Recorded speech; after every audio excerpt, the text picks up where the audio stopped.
There actually was a whole decade that I was immersed Uh-huh. in a kind of a multiple keyboard integration of classical rock, jazz, and funk and electronic music. It started in the late 60s, around 67, 68, well before there were any kind of polyphonic synthesizers around, or even portable monophonic ones. It was maybe just as the ARP 2600 was coming out, you know. Mainly it was Moog synthesizers, Yeah. patch chords and stuff. And I got engineers to build me modules and things and ring modulators, and I gradually put together a rig that looked like a 747 cockpit. And there's 6 different keyboard instruments, stacks at right angles to each other, miles of chords and foot switches and foot pedals. It took 6 hours to tear this thing down from my studio, load it onto a truck, take it to the gig, play the gig, and then 6 hours to undo it.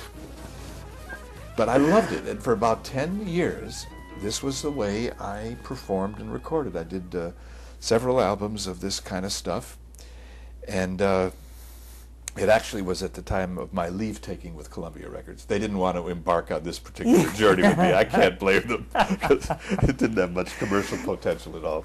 So I put out the first album of it myself on Double Helix Records. And so for about 10 years I was doing a lot of that kind of work, and that period really culminated with this Invasion of the Body Snatchers score in '78. So it was about a 10-year period. Yeah. And when that was over, I not only had enough of movie scores, I had a hunger for the purity of acoustic music. Mm-hmm. And for many years I did almost no electronics at all, just acoustic piano in various contexts.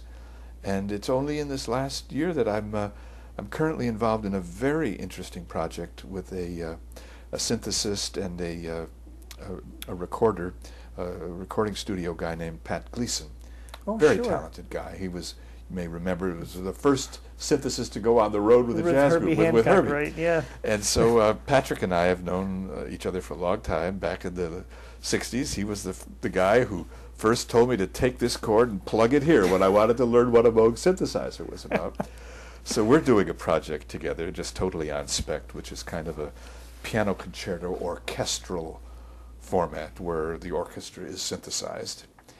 And we're having a ball. So it's my first big foray back into electronics in many years.